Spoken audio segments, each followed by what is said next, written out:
So today I want to teach you what to look for in a dressage horse, because obviously over the years it takes a long time to develop a horse to FEI level. This one in particular is only green broken. He's only done 6 weeks flat work, maybe 8 weeks at the most, and he's a rising four-year-old, almost turning 5 in end of the year. And before we start putting in all the effort, we need to assess, have we got something sound to start with? And we can't really assess that unless the horse is in work. So if we buy a horse that is unbroken, it has never done any work, and hence we can't make a judgment until they are fully going, which is why we are bringing him out at this stage of the piece, because he's just done enough to start to be able to see what we've got, and yet we haven't put in 5 years work and wasted all our time and effort, because that would be a darn shame finding out later when we get up the levels that we can't do the job that we need to do. Now obviously, so of course muscle tone development tells us a lot. And unless a horse is in work, it doesn't have muscle tone yet. And so what we're looking for is that the horse is even over the rump on both sides, that it is even over the shoulder blades, that the neck is built up correctly on both sides, and that the whole horse is in the same on one side as the other. The other thing, particularly with this horse, is you have to have a look at his front feet. He actually has 2 different size front feet. And that's caused by him having one club foot, slightly. And of course, as soon as a horse is uneven in its feet, it's going to be weight bearing differently on both front legs. This in turn, of course, would affect the muscle tone over the shoulders and cause significant problems down the track, especially later on if we want to do things like flying changes and more difficult moves.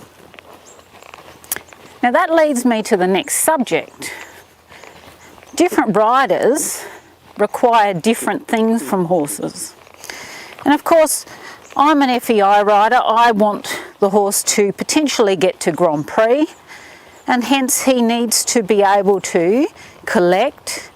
He needs to have nice movement. He needs to be free and supple. Whereas a lesser rider might be happy with just a prelim novice horse.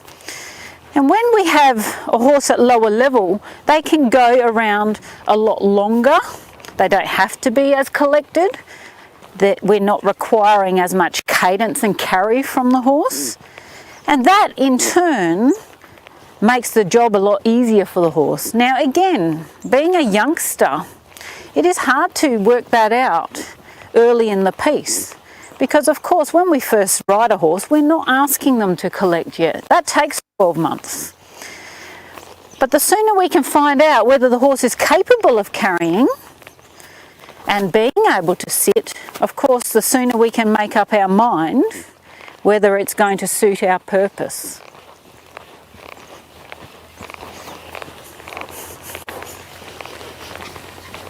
So of course it's very important when we are buying horses that we buy them when they are in full work and not just turned out. Because often people will turn them out to hide problems, because with rest things improve, and then you don't get the true picture of what you are buying. So should you go and look at a horse that isn't in work, ask for a trial period. Ask to ride that horse for a while to get its fitness level up, so you can have a full assessment of what you are actually purchasing.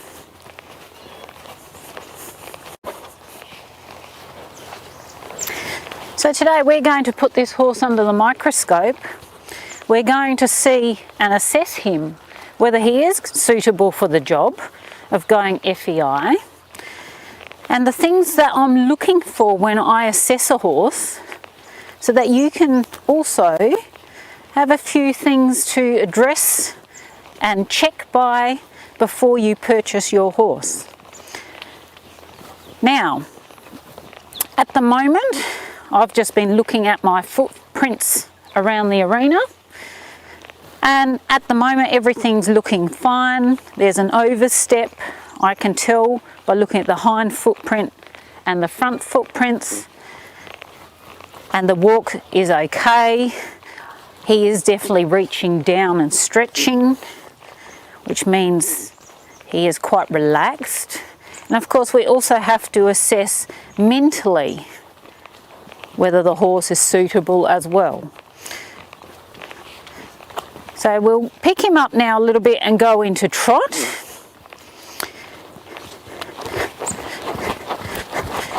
And a lot of riders will see this horse and go, wow, he's a beautiful mover, he looks great. But I can tell you he's not 100%. And when a horse is, even though it might be trotting around looking wonderful, that doesn't always mean that it is sound. Because remember, soundness is not just looking wonderful. Alright, so now we're going to ride just around, let him stretch down a little bit in the warm-up. And so first of all, I'm assessing, can I bend the horse both directions? Now if he's willing to stretch, great. But one thing I will tell you about horses that stretch like this, if they don't want to then collect up, then that is a problem.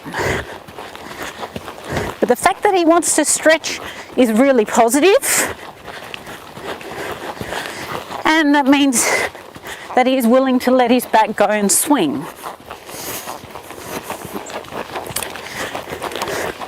Now I'm going to ride a couple of circles because I want you to have a look now at the footprints and see, is he dragging?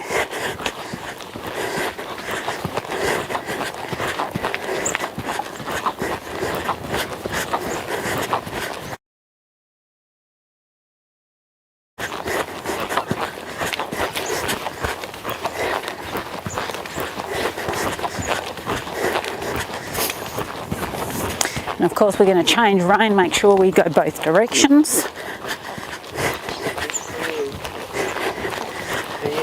And he is slightly dragging there. And this is in our long frame. It'll be interesting when we pick him up, what we get then. Now the whole time I'm also assessing whether the horse is tracking straight. And I could feel he's a little bit stiff to the right, and he's a little bit hollow this way. And by the hollow, I mean that he wants to bend too far. And as a result, when they bend too far, they go a bit like a boomerang. When they go like a boomerang, their quarters come to the inside, and their shoulder goes to the outside. Now that is a way that a horse starts to compensate for his way of going if there is a problem. And again, a lesser rider may not feel that and let the horse travel crooked, and as a result the horse might not show any unsoundness for a while. However, if we ride them straight, that could start to show up more unsoundness sooner.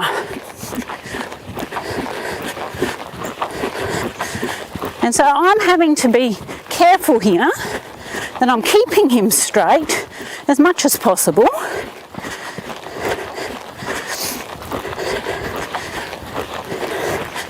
I just want to have a look again at his marks here. See, here you can see he wants to bend around too much. And it's a little bit hard when he's in a long frame.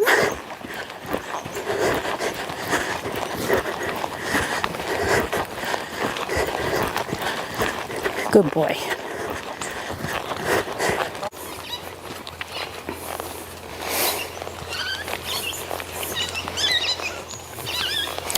Now, of course, if a horse isn't travelling true, meaning straight, we are building incorrect muscle tone because the horse won't be symmetrical because he is compensating. I was a little bit worried about the cameraman then, which is why he cantered. So we're just going to trot a couple of more times past. This is where you can tell he's a green horse. And we're going to just have a look from behind.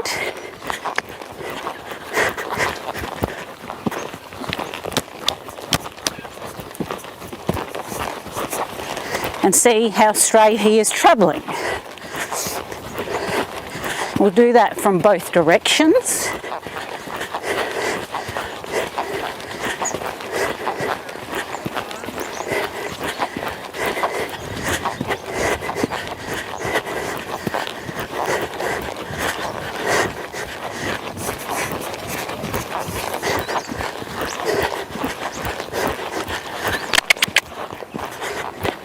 Come.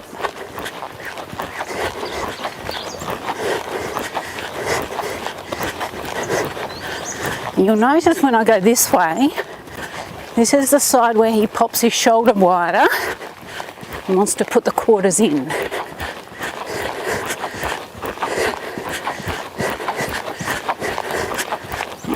Good boy. Good boy.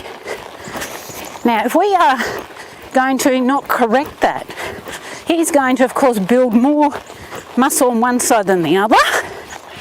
And as a result, that will make him more unsound in the long run. So the only hope we've got is to try and make him straighter, make him use both sides of his body equally, so that he has the muscle support to travel correctly.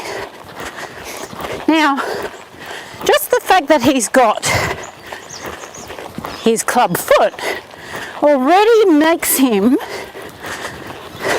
crooked and not be able to travel true. And I'll just get the cameraman to zoom in on his front feet so that he can have a look at the difference in the feet. Now, the other thing that happens with the club foot grows more heel, and therefore the horse is like it's standing on high heels. And when they stand on high heels on one foot, that contracts the tendons. That in turn, of course, affects the length of stride on that side of the club foot. And my experience has been that especially flying changes, the horse comes unstuck at that point. And of course, a lot of horses only get to elementary and then they suddenly are for sale. And this is the reason. If they can't do their changes, they no longer can go any further, and that makes them a low-level horse.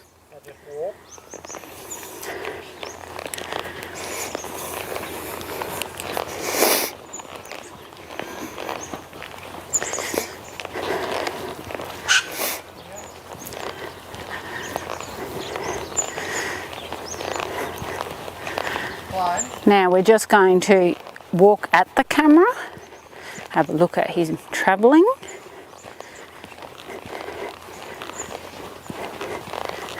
Good boy, good boy,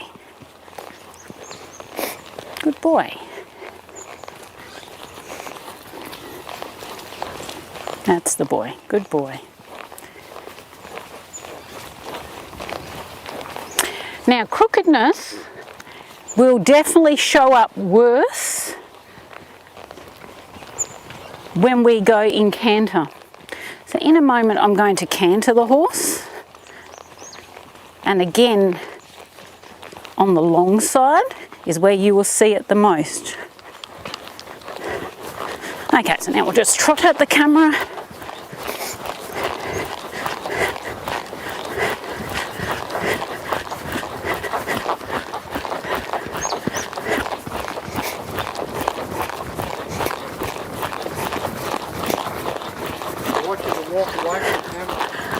Okay.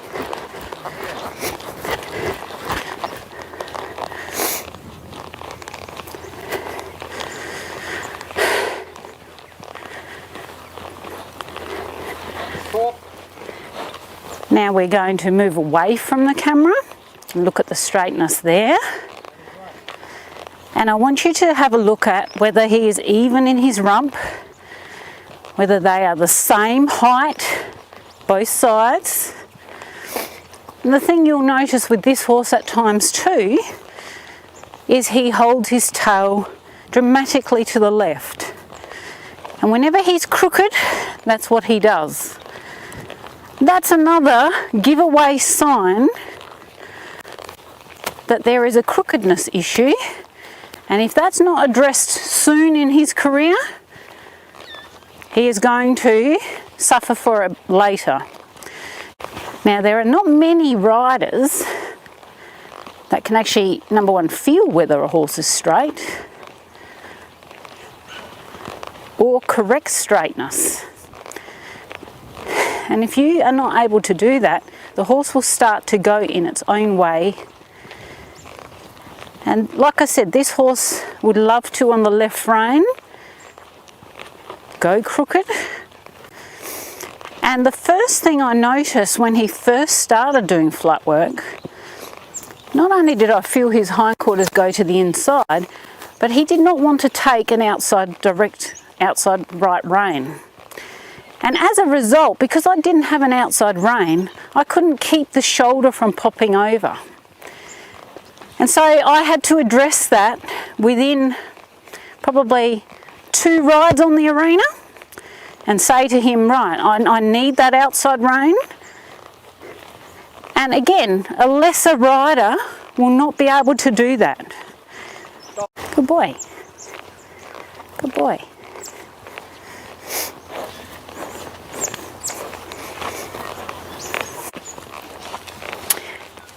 Now, like I said, in canter, the horse will show crookedness the most. So now we will just have a little go at cantering both directions. Now again, a lot of people will assess this horse and go, okay, he takes both leads, which he does quite easily. Doesn't mean he's totally sound. Don't get fooled by that. Okay, Canter. Alright, so this rein is his stiff side. This side he doesn't put his hind leg to the inside too bad. He's actually reasonably straight this way. And this way I can ride into the corners reasonably well. The other direction I have to cut the corners because he's just not in balance.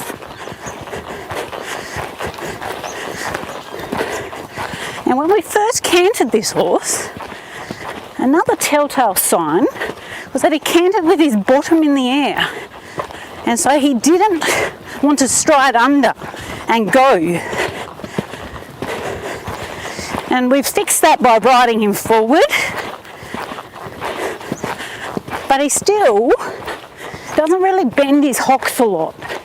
Now that's a warning sign to me, because that means there's some sort of stiffness there. And he hasn't had enough riding to warrant stiffness. Alright, we'll come back and then we'll go the other direction. Good boy. He's a good boy.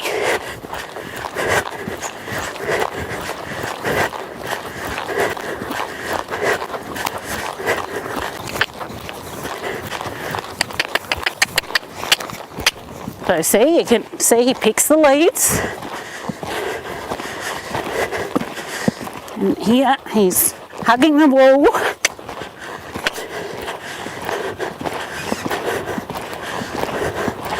At best I can only ride 20.5 circles down the end. And see, when they go crooked like this, they can be long. When you make them straighter, they've got to sit and collect. Hence why he goes crooked. Here I'm trying to make him a little straighter. And I'm doing it off the wall because he wants to hug that wall too much. We won't let him come back. Go one more time.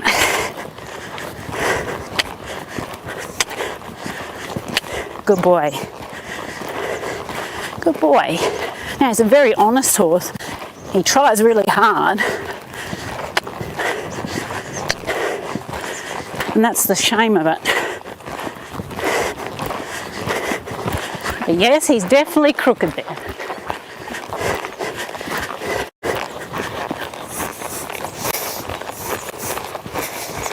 Now, like I was saying, when a horse travels crooked, they go longer. And so, again, the more higher level of dressage, the straighter they've got to become, because they need to collect. Now, hopefully you can clearly see it here. His hind leg is slightly to the inside, his tail is curled.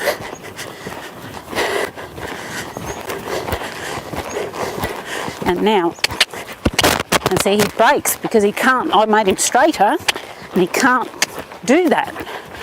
All right, we'll go into canter once more and I'll try and ride him a little straighter off the wall again.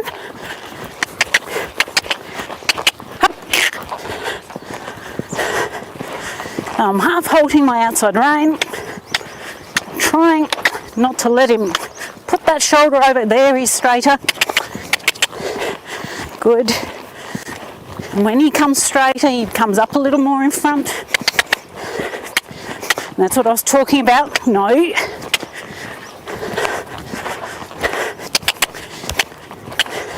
One more side and then back to trot. Because I don't like to canter him this way too much. I don't want him to lose confidence. That's straighter. No.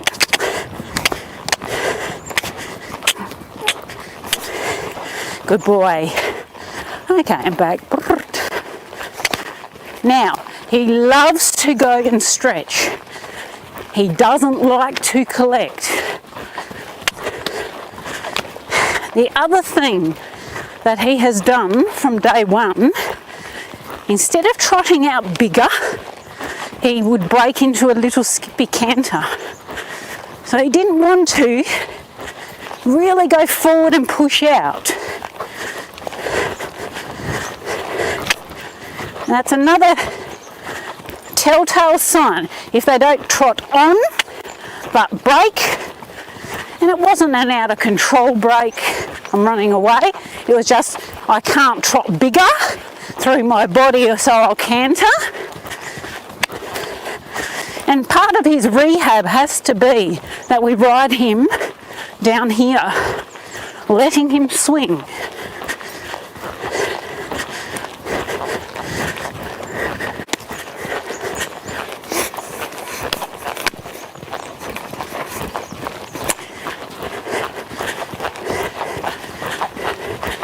Right, now we'll pick him up again. There's that little skip that I was talking about, where you'd rather go into canter than trot bigger. All right, now I'm going to canter towards the camera.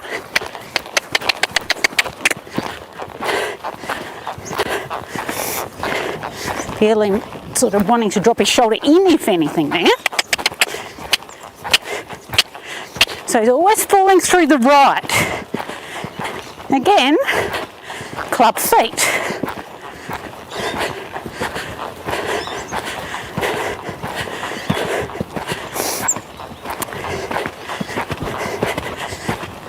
Now you'll notice when you make a horse straight, like I said, they start to come up in the frame a little higher. And that's what he has to do for him to be able to sit. Good. Good boy. Good boy. Okay, now back. And let him.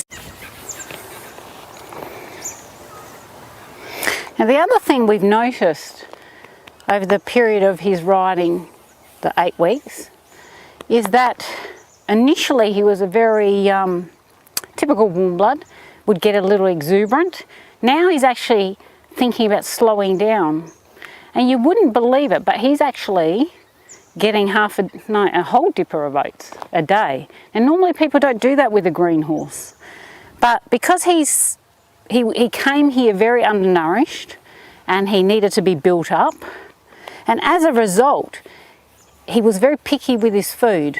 So I've added oats because he likes them, to try and give him some more inclination to eat more. Because of course, without putting weight on him, I can't build muscle on him. Because when they're skinny, you don't build muscle. So he is actually getting oats and he's not getting hot at all. And that tells me that, you know, maybe why is he wanting to do less? It is a concern.